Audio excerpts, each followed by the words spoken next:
Hi guys! Hello, welcome to my vlog. Charot, dili ba di vlog guys? Sorry. Actually, I'm doing this video just to tell you guys what I'm doing. Yes, it's been a while since I had a class, since I posted here in the social media because I've been too busy lately. As you know, guys, my mother-in-law is not here to help us look after my kids. She needs to do her errands, and I need to do it by myself because my husband needs to go to work. Yes. So, yes, guys, I'm still working as an online English teacher, part-time, not full-time now because I have my kids. I need to do my responsibility to look after my kids. And so far, I've been doing this kind of work for like more than 5 years because my son is already 7 years old now. And yeah, to be honest with you, doing this kind of work for a long time is kind of boring, not really challenging. What makes it really challenging though is having those kind of students who are not really listening. Stubborn kid. But what can you do? We earn money from them. So we have to be patient enough. Note din ako English, guys. So, muna to siya, guys. Then, ako ring buhaton is, I'm going to show you my screen, how to do my work. Recently, I've quit my job working in a company because dili na ako hold ang time. There are so many rules working in a company online. So recently, I've started teaching students privately. I get my students from other social media, but I don't get too much just because busy pod ko. Yes. So, unsa man siya guys? Wait, dili kay ko techie person pero wait.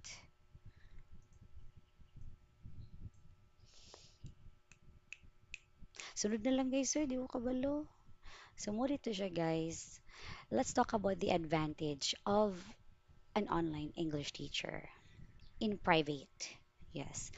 First is you hold your own time. You are your own boss and you don't earn Filipino money. You earn RMB based on where your students come from.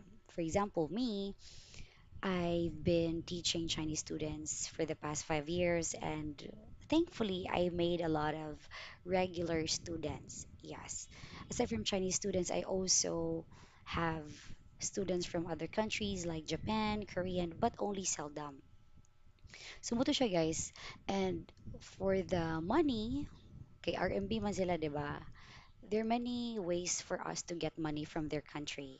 First is through GCash. Yes.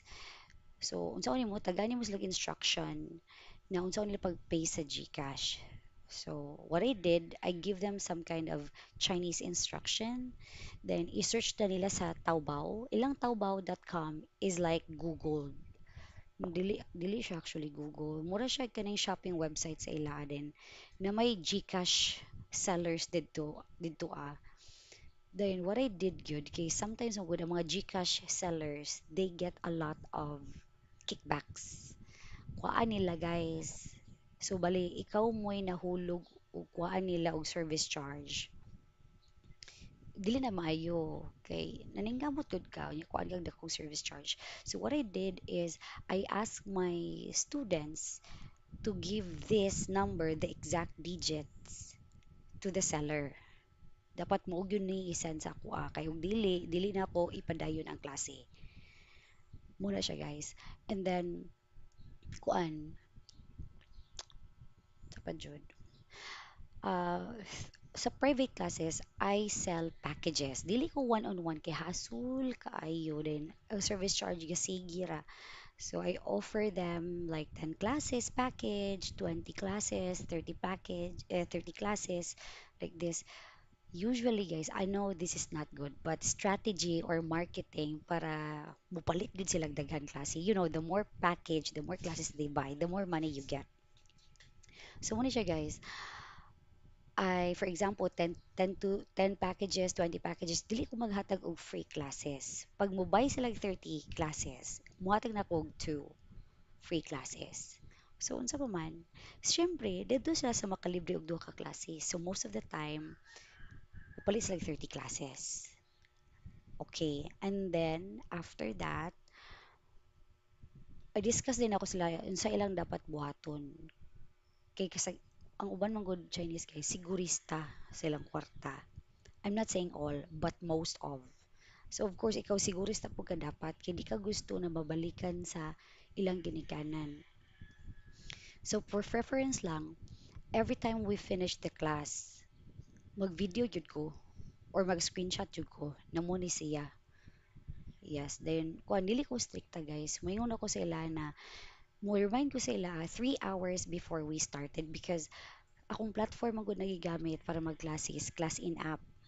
Pwede nimo siya ma-edit like 1 hour, 2 hours before the class. But pag dili na gali, lisod na kayo din. Di ba na libre guys? Nabiya kay limitation each classes.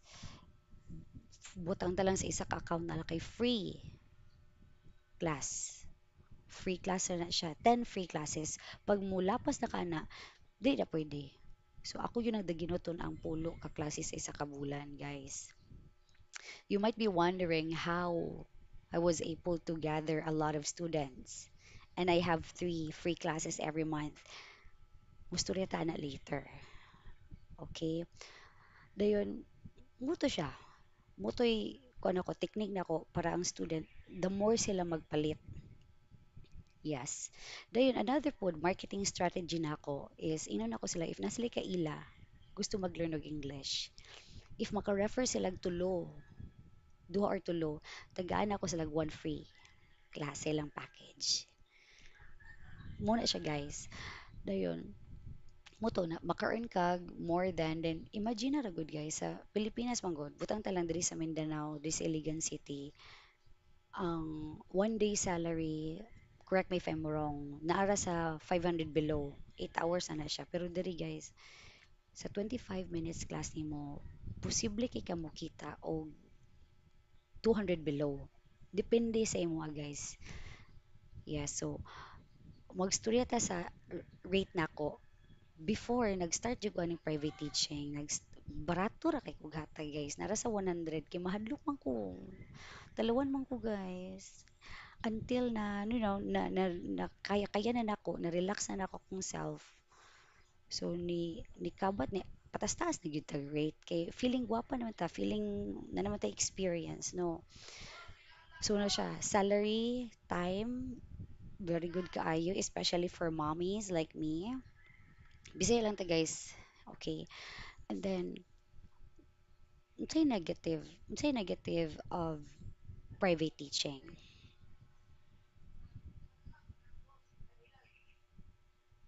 negative na ba negative oo. Naay mga students gyud guys na ay ra sila mo remind if kuan na kaning hapit ng klase. Di naman na niyo makuan guys. So usahay gusto ka mga saba. So what I did guys, tagaan for example if new students ako sila, tagaan ako sa like exemption. Like to exemption. Okay.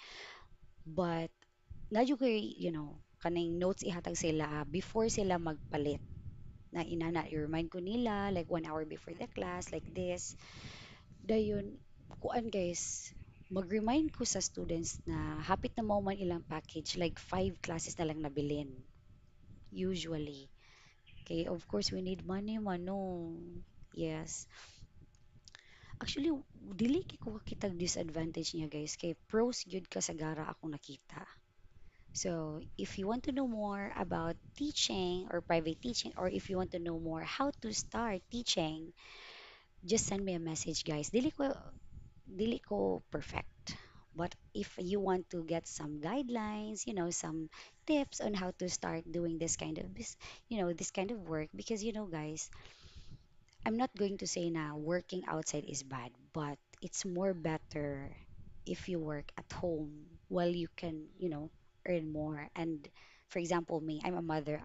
Usually this time, it's morning, it's already 9 o'clock. Then wala ko'y trabaho, guys. Kaya usually ang mga Chinese students, Japanese students like this, they go to work, they go to school during the daytime. So pwede na ako mag-relax. Usually guys, mag-start ko work. Kaya naman ko'y babies, no. So I usually start my work about 7 o'clock, 7 to 8. So 8. 9, 10, 11, 12. Kanira, 4 hours ra kay busy man ko. Then, akong banag, akong partner guys, mauli siya 9 p.m. So, as pag-abot niya guys, ati man siya sa mga bata, study like this. Kaya ako nakoy time mag-study sa ila, pero gamay lang kog time. Kay focus mo ko sa dinner. Dinner, dayon, pagligo sila sa gabi before sila mag-sleep, drink milk, like this. Akong ba na mag-double check siya sa homework. Yes, kaya ako dili man ko mag-focus sa unsay natunan sa bata sa school. Magtudlo og other learnings nila. For example, sa English, sa pagbasa like this. Dili, so akong pares na magkuha na focus anang sa eskwelahan na something. So mura to siya guys. 4 hours lang. Then kita na kayo sa isa ka klase, sa isa ka oras, duha ka klasihan. Butang talang 150. O na kay 300. 300 times 4. Pila naman na. So okay na kayo, di ba? Lapas na siya sa minimum salary. So dako na kay kagtabang. Mura to guys. Dili na ko taman ay kay wala na. Hurot na ko istorya. So thank you so much for waiting. Thank you so much for watching guys. See you next time. Bye bye.